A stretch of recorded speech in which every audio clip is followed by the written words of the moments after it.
You've probably heard of jumping the shark. You probably know that jumping the shark is the point where a TV show uses far-fetched attempts to stay relevant, and it's the definitive point where its quality fades away. You probably know that it was named after an episode of Happy Days in 1977, and you probably have an idea in your mind of what that episode looked like. And I'm sorry to tell you, it's probably wrong. Today, we're going to cover 1. The unexpected story of this episode. 2. Fonzie jumping the shark. 3. Despite being a complete and total noob to YouTube and editing, I'm going to recut the shark jump and fix it. And 4. We're going to talk about misogyny. Yeah. This episode has, like, a lot of misogyny. This is... Let's get literary. First, if you're going to make the mistake of watching this episode, make sure you do it legally via your streaming networks, because piracy is wrong and it's disrespectful and bad. This episode is technically called Hollywood 3, the last in an exciting trilogy trip to Hollywood, keeping fans on the edge of their seats. The intro tells us what's happened in the last 2 episodes and gives us the A, B, and C plots for this one. A. Fonzie went to Hollywood to be a star. That's why they're all there. But Richie got selected instead. Now Richie has to decide if he wants to do it or go to college and study. They don't actually tell us what he's supposed to be acting in, except that he has to sign a contract. It could be anything. B. Fonzie is competing with some guy in water skiing competitions. And C. Richie has a new girlfriend who he's very serious about. And we open with the girl dumping Richie.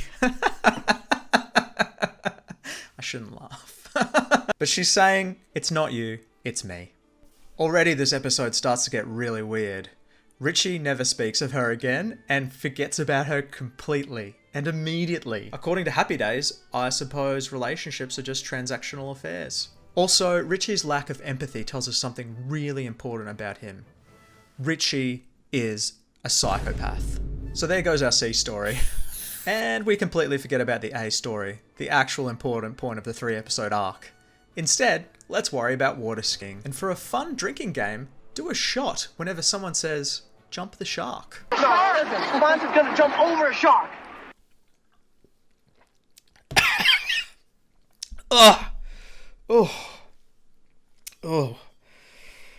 That was a shot of Bundaberg rum. That was a bad decision. They're gonna jump over a shark. Snap out of it, Rich. Fonz is gonna jump over a shark. And they're gonna jump over a shark. You're jumping over a shark. Have you ever asked yourself how one even jumps a shark? How do you get it to stay still? Here, in Los Angeles, they are housing a shark on the beach in the shallows. It's legit swimming around where someone can put their arm in and touch it. I wish I was kidding. Just for no reason whatsoever. And there are people swimming nearby. This is completely insane and incredibly dangerous. And sure, water skiing, that is a fairly big jump. I couldn't do it. But unless the shark actually jumps up like the crocodiles at Australia Zoo, I will be disappointed. It does jump up and try to bite the Fonz, right? Right? I'm going to show you the jump. This is it. I'm probably going to get a copyright strike for showing it to you like this, but here it is. There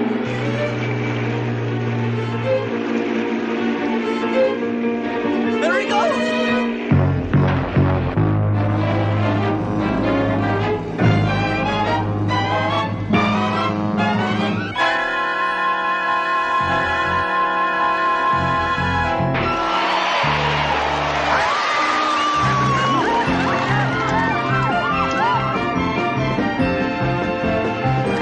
Wasn't that fun? That's it. Guys, this is the most garbage, terrible scene ever. Stupid, yes. Also dumb. As if this is the awesome end we've all been waiting for.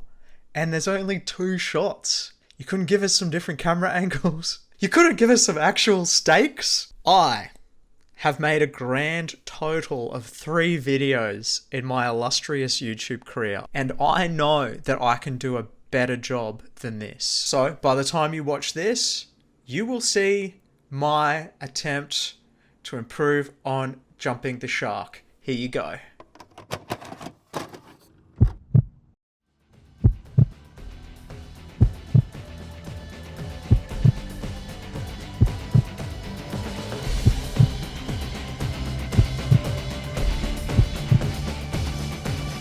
Yeah, it's the shark.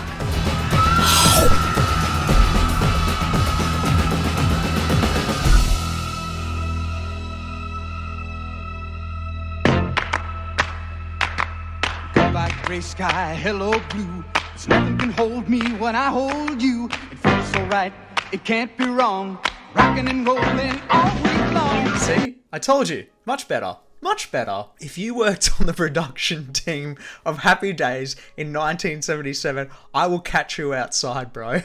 With that exciting jump ends a B story. So it's time to get on with that A story that the writers completely forgot about for half of the entire episode. Richie talks to his dad, who promises to give him advice. But the best I can do for you is to just talk it out.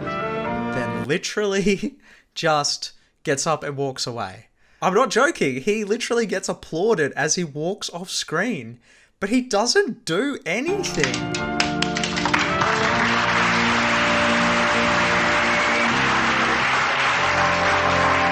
Then the Fonz gives Richie some random advice that doesn't mean anything either, and then Richie throws the contract away into the ocean.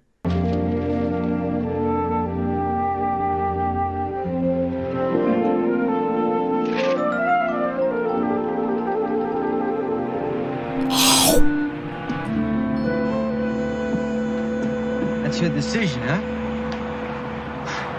Yeah. He had the option of going to college or being a famous Hollywood star for 5 years, and he threw that contract into the ocean. As well as being a psychopath, he makes really bad choices. And so that closed up our A story, wrapping up this disaster of an episode into a neat little package. But I promised you one more thing, and I know you've been waiting for it. Misogyny. See, Richie's family is awful. The parents speak to each other like they're stupid. There, now you see? You and you're just one more ashtray, Howard. Now we missed the raise. He controls her spending. She has to ask permission to access money. Go to the gift shop and buy that slice of driftwood that you wanted. I'll go get your wallet. They slut shame their daughter a lot. Stay away from that Sandy character and all those muscle men. And that's even before you consider stuff like how Fonz snaps his fingers to summon women. Girls. At the very finale of the episode, where you think all is well and everything's been taken care of, we meet Chachi. Good night, Rosa. Yeah. Good night, Rosa. Wah, wah, wah. Fonzie's cousin. He openly hits on Junie, who is many years her senior, in front of her parents, and they laugh and they don't seem to mind. They think it's funny. Joni. Oh, Joni. Just what I always wanted. And then there's this kicker, which is the button on the episode. Oh, yeah, I did real good, Fonz. 8 new phone numbers. Fonzie has outsourced picking up women to a child. Is that pimping? I feel like that's pimping. And the Fonz even forgot completely to take a girl along with him. Beatrice, I promised to take her to Hollywood. I forgot. Well, I'll let her ride my bike. This episode is misogynistic even more times than it says. Jumping the shark. Look, don't be a misogynist. Don't jump over sharks. And for your own good, don't watch this episode. You're better than that.